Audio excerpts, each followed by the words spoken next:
بسم اللہ الرحمن الرحیم۔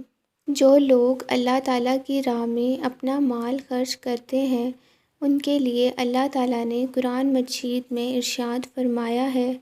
ترجمہ: جو اپنے مال اللہ تعالیٰ کی راہ میں خرچ کرتے ہیں پھر پیچھے احسان نہ رکھیں نہ تکلیف دیں، ان کا ثواب ان کے رب کے پاس ہے اور انہیں نہ کچھ اندیشہ ہو اور نہ کچھ غم۔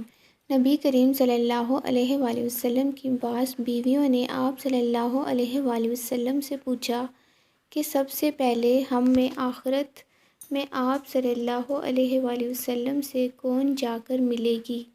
تو آپ صلی اللہ علیہ وآلہ وسلم نے فرمایا، جس کا ہاتھ سب سے زیادہ لمبا ہوگا۔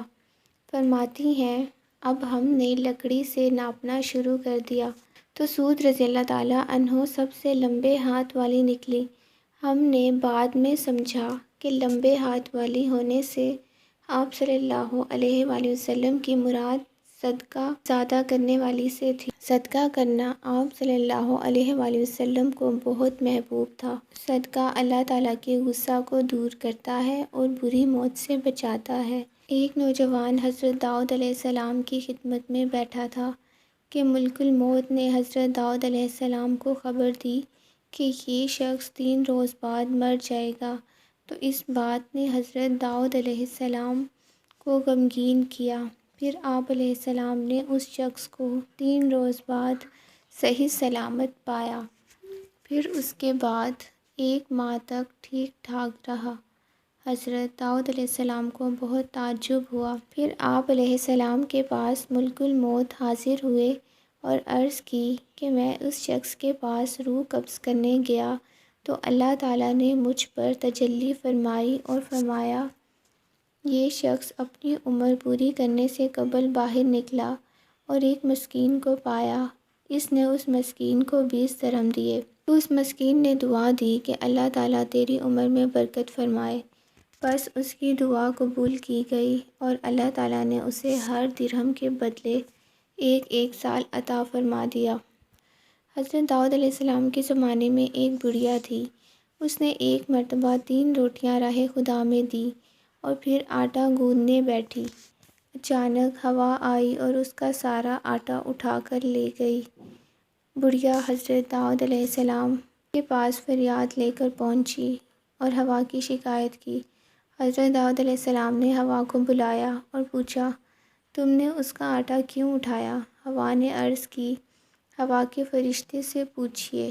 حضرت داؤد علیہ السلام نے اسے بلایا اور اس سے پوچھا تو اس نے عرض کیا، اللہ سے پوچھیے۔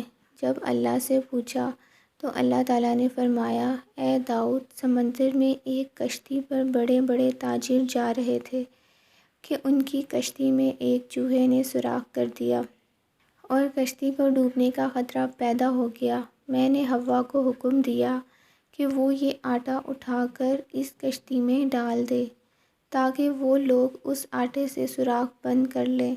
چنانچہ انہوں نے اسی آٹے سے سوراخ بند کر لیا اور بسلامتی کنارے پر پہنچ گئے۔ اے داؤد، ان کشتی کے تاجروں سے ان کے سارے مال کا تیسرا حصہ اس بڑھیا کو دلاؤ۔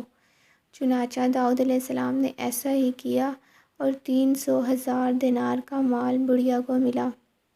حضرت داؤد علیہ السلام نے فرمایا، یہ اسی 3 روٹیوں کی صدقہ کی برکت ہے۔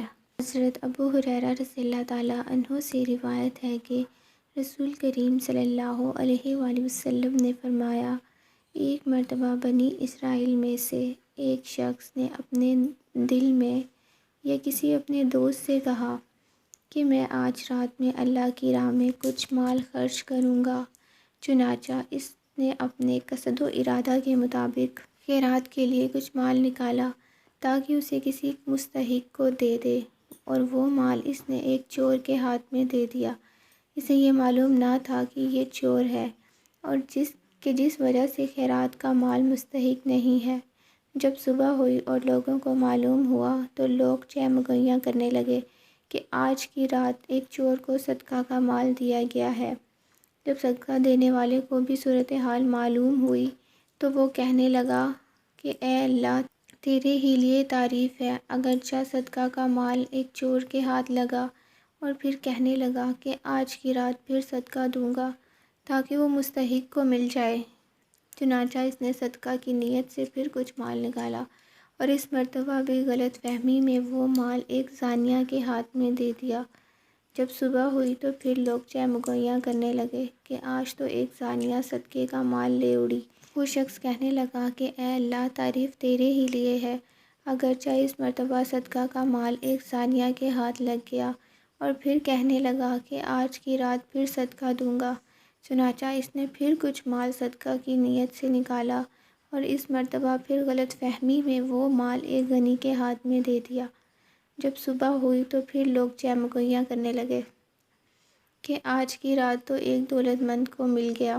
جب وہ شخص سویا تو خواب میں اس سے کہا گیا، تو نے جتنے صدقے دیے ہیں سب قبول ہو گئے، کیونکہ صدقہ کا جو مال تو نے چور کو دیا ہے وہ بے فائدہ اور خالی الثواب نہیں ہے، ممکن ہے وہ اس کی وجہ سے چوری سے باز رہے، اور صدقہ کا جو مال تو نے زانیہ کو دیا ہے ممکن ہے وہ اس وجہ سے زنا سے باز رہے، اور صدقہ کا جو مال تو نے دولت مند کو دیا ہے ممکن ہے کہ وہ اس کی وجہ سے عبرت حاصل کر لے اور اللہ تعالیٰ نے جو کچھ دیا ہے اس میں سے خرچ کرے۔